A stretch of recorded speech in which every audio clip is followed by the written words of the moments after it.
गजा की ज़मीन पर 14,000 बच्चे जिनकी ज़िंदगी की डोर बेहद नाजुक है, वो अगले 48 घंटों में दम तोड़ सकते हैं।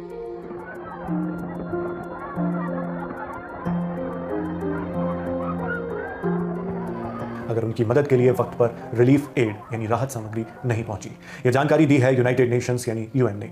लेकिन क्या इस डिजास्टर को रोका जा सकता है? इसका जवाब जानने के लिए आइए पहले इस खबर की गंभीरता को समझते हैं। लगभग 600 दिनों से जारी इस हिंसक संघर्ष में बिना किसी की तरफ खड़े हुए सिर्फ उन मासूमों की बात करते हैं जो इस हिंसा के बीच सबसे ज्यादा प्रभावित हैं, प्रताड़ित हैं। बीबीसी की रिपोर्ट के मुताबिक यूएन यानी संयुक्त राष्ट्र के ह्यूमैनिटेरियन चीफ टॉम फ्लेचर ने बीबीसी रेडियो 4 के टुडे प्रोग्राम में कहा कि गजा पट्टी में 14,000 बच्चे अगले 48 घंटों में मर सकते हैं अगर राहत सामग्री वक्त पर उन तक नहीं पहुंचती है तो। उन्होंने बताया कि हजारों ट्रक राहत सामग्री के लिए तैयार हैं, जिनमें खास तौर पर बच्चों के लिए खाना और पोषण मटेरियल शामिल है।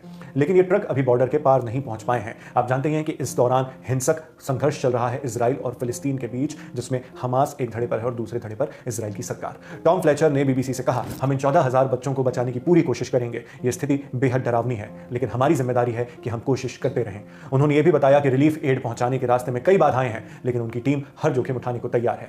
अल जजीरा की एक रिपोर्ट के मुताबिक लगभग 3 महीने की पूरी नाकेबंदी के बाद इजराइल ने सीमित मात्रा में राहत सामग्री गजा भेजने की इजाजत दी। हालांकि उसकी क्वांटिटी, उसकी मात्रा बेहद कम है। पिछले साल 2024 के मुकाबले जहां रोजाना 500 से ज्यादा ट्रक एड लेकर पहुंचते थे, अब सिर्फ कुछ ही ट्रक बॉर्डर पार कर पाए हैं। इजराइल के प्रधानमंत्री बेंजामिन नेतन्याहू ने कहा है कि हमें भूखमरी की स्थिति तक नहीं पहुंचना चाहिए, लेकिन साथ ही उन्होंने यह भी कहा है कि इजराइल सिर्फ एक मिनिमल बेसिक ब्रिज की परमिशन देगा ताकि भूख से बचा जा सके। यानी एकदम छोटा सा रास्ता कम देर के लिए ओपन किया जाएगा, बहुत कम देर।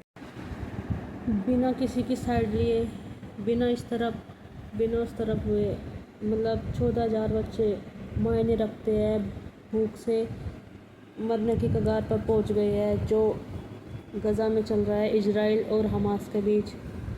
यूनाइटेड नेशन ने चेताया है कि अगले 48 घंटे, 48 में तो जब मैं ये वीडियो बना रही हूँ 24 घंटे निकल भी गए हैं, मतलब बहुत ही क्रिटिकल है।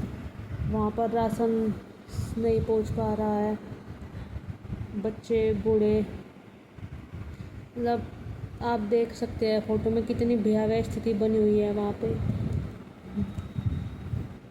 एक देश और एक संगठन के बीच में जो ज़मीनी लड़ाई है,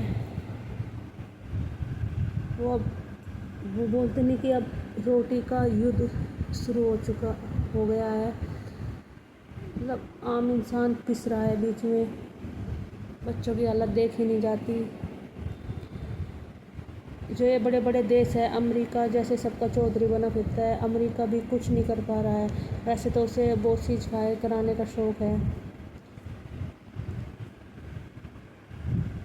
भूख, मुझे नहीं लगता भूख का कोई मजहब होता है, कोई धर्म होता है। इंसानियत भी तो कोई चीज़ होती है इस दुनिया में, और वाकई में इन बच्चों की पीड़ा देखी नहीं जा रही।